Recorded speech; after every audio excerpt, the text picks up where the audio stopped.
जरा सोच के देखिए, आप अपनी किसी करीबी को अपने हाथों से दफनाकर घर लौटते हैं। दुख है, आंसू है, लेकिन चैन है कि वो अब सुकून से है।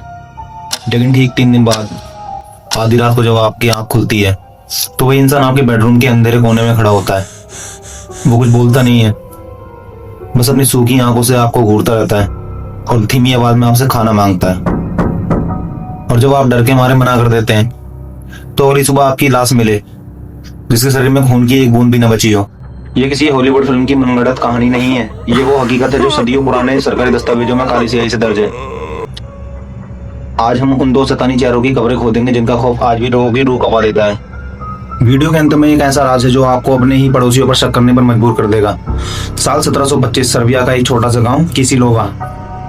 यहाँ एक किसान पीटर की मौत होती है। गांव वाले से एक आम मौत समझकर भूल चुके थे, लेकिन ठीक 9 हफ्ते बाद गांव की हवा बदलने लगती है। एक एक करके लोग रहस्यमय तरीके से मरने लगे। मरने वाले हर इंसान की आंखों में एक ही खौफ था। उन्होंने आखिरी वक्त में बस एक ही नाम लिया, पीटर। उन्होंने दावा किया कि पीटर रात के सन्नाटे में उनके सीने पर आकर बैठ जाता है, उनका दम घोटता है। दहशत तब चरम पर पहुंच गई जब पीटर के अपने ही बेटे ने रसोई में उसको खड़ा हुआ देखा।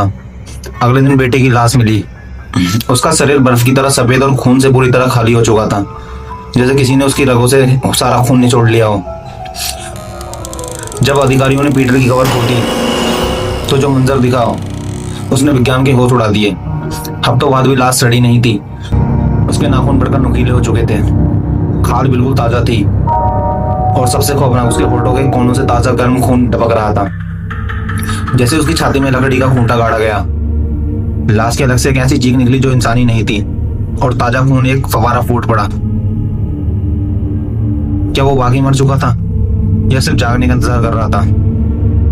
अगर आपको लगता है कि पीटर सबसे बुरा था तो मिलिए एलिजाबेथ बैथरी से, एक ऐसी रानी जिसका महल मौत का कारखाना था। ये औरत अपनी खूबसूरती को बरकरार रखने के लिए किसी भी हद तक जा सकती थी। उसे यकीन था कि अगर वो मासूम लड़कियों के गर्म खून से नहाएगी तो वक्त रुक जाएगा। रिकॉर्ड्स कहते हैं कि उसने 600 से ज्यादा लड़कियों को मार डाला था। वो उन्हें महल की कालकोठरी में बांधकर उनके शरीर सैकड़ों सुइयां चुबाती थी ताकि उनका खून बूंद बूंद करके टब में गिरता रहे और वो सुकून से बैठकर नहा सके। सजा के तौर पर उसे उसी के महल में कैद कर दिया गया। 1614 में उसकी मौत हुई और उसे एक भारी पत्थर के ताबूत में दफन किया गया। लेकिन जब सालों बाद उसकी लाश को शिफ्ट करने के लिए कवर खोली गई तो वहां कुछ नहीं था। ताबूत के अंदर कोई हड्डी नहीं थी, ना कोई कपड़ा था, सिर्फ एक खाली अंधेरा था। आखिर वो लाश कहाँ गई? क्या वो सच में मर गई थी या वो आज भी उन महलों की दीवारों के पीछे छिपी है? आज का विज्ञान कहता है कि ये शायद पोरफायरिया नाम की बीमारी थी, जिसमें धूप में खाल जलने लगती है और मसूड़े सिकुड़ने लगते हैं, जिसे दांत बेड़ी जैसे दिखने लगते हैं। लेकिन विज्ञान के पास उस खाली ताबूत का क्या जवाब है, और उस ताजा खून का जो हफ्तों पुरानी लाश से निकल रहा था? वैम्पायर्स महज एक कहानी है या कोई अधूरा सच, ये फैसला मैं आप पर छोड़ता हूँ। लेकिन अगली बार जब आप रात को अकेले हों और आपको लगे कि खिड़की के बाहर कोई खड़ा है तो उससे अनदेखा मत करना कि